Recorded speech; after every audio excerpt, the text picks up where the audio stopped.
Hi guys! So ngayon ko naisipan i-voice over to kasi nagpapahinga ako at wala din naman akong ginagawa. So ito palang ganap namin is nung Friday nung nag-catering services. Bali ngayon ko lang siya na-edit kasi sabi ko naman sa inyo tinatamad ako lately. Yung ginagawa ko pala dyan, umaga pa lang yan, kinukuha ko lang yung mga dala nila titang pasalubong galing sa Bicol. Ito naman yung ganap nung mag-catering na kami. Bala hapon na to, nag-asikaso kami, nag-ayos at nagbihes bago umalis. 6 PM kasi yung catering pero uuna kami doon kasi aasikasuhin pa namin yung mga lamesa and yung mga upuan doon. Nakawait pala kami dyan lahat kasi para malinis tingnan. And syempre nakatali din yung buhok. Bago kami umalis, tumambay muna ako dito kay Tita sa taas kasi kinain ko yung banana chips na dala nila. Nagawa din naman namin. Maya-maya lang din, siguro mga 4 PM, umalis na kami. Nilala muna namin yung mga pagkain dyan na dadalhin namin kasi i-ready pa namin yan dun sa place. By the way, 80th birthday pala yung pagkikitera namin. Actually, malapit lang naman yan dito sa amin. Pwedeng nga lakarin kung wala mga bit-bit na pagkain. Kasama ko din pala si Tita and yung asawa niya kasi isa kami sa mga magsiserve ng pagkain. Actually, first time ko talaga sumama sa pag-cater kasi wala pa naman ako experience sa ganun. To be honest, mahilig din naman ako mag-business pati na din ang pagluluto kaya nag-enjoy din naman ako kahit nakakapagod. Maganda na nga din tong experience. Dahil nga malapit lang naman maya-maya pa andito na din kami and dinala na namin yung mga pagkain sa loob kasi aayusin pa namin yan. Dito pala yan sa San Jose Plaza ata yun dito sa Pasig. Pagdating nga namin dito meron ng mga upuan at lamesa kaya inayos na lang namin. Andiyan na rin pala yung mga paglalagyan namin ng pagkain. Siguro yung family na lang ng magbe-birthday yung nag-decor dyan ng tarpaulin tsaka yung mga lobo. Sila tita nga pala yung nagluto ng mga pagkain and swear super sarap plus ang quality. Halata mo talagang hindi tinipid at hindi basta-basta. Kaya sure talaga na uulit ka. Maganda pala yung lugar na napili nila, malawak. Sa tabi din merong ilog ba to? Hindi ko alam kung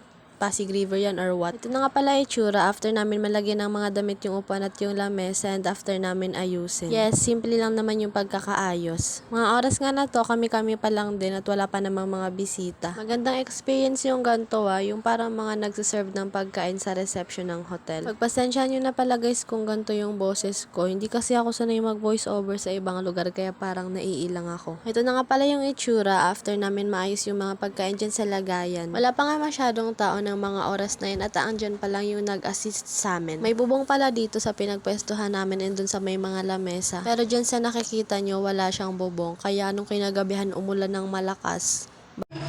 Hi guys! Dito ano na yung tayo naman? Hi guys. Ang ilaw?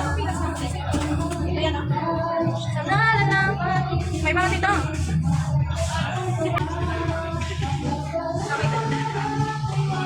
Nagsuot na nga kami ng ganyan kasi sa mga oras na yan tapos na namin asikasuhin yung mga bagay-bagay at inaantay na lang namin na mag-start sila. Hindi na pala ako gaano nakapag-video habang nagsiserve kami kasi nakakahiya humawak ng cellphone. Actually, hindi naman siya yung parang formal talaga kagaya ng mga reception sa kasal na may pasunod-sunod na event ganon. Parang ine-enjoy lang nila ganon. Para sa akin, mas masaya nga yung ganon, yung hindi gaanong formal. Siyempre, after namin mag-serve, kumain din kami, bakit hindi? Pero may mga nadating pa naman dyan pa ilan-ilan. Yes, mas maganda dito kapag gabi kasi may mga pailaw. Hindi lang siya masyadong maganda sa camera ko kasi hindi naman to quality. Ng mga oras nga na to, hindi ko na na-videohan pero naligpit na namin yung iba dyan na ginamit. So, nag-aantay na lang pala kami na magsiuwian yan lahat kasi liligpitan na namin yung mga table and yung mga chairs. Pati na rin yung mga tirang pagkain. Pero inuwi nila yung ibang pagkain. Okay lang naman yun kasi bayad naman nila yun. Ito na nga rin yung mga tirang pagkain dito.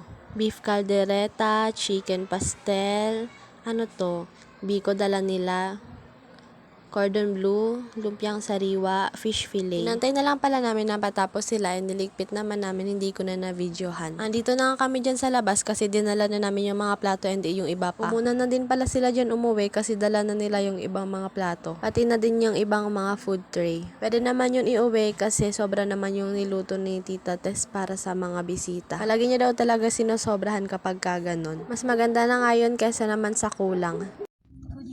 Hi guys. Ito o. Nakakasuya ka! Ano mo ba talaga dito? Para mga over. Ay, dito kayo sa amin. Ay, dito.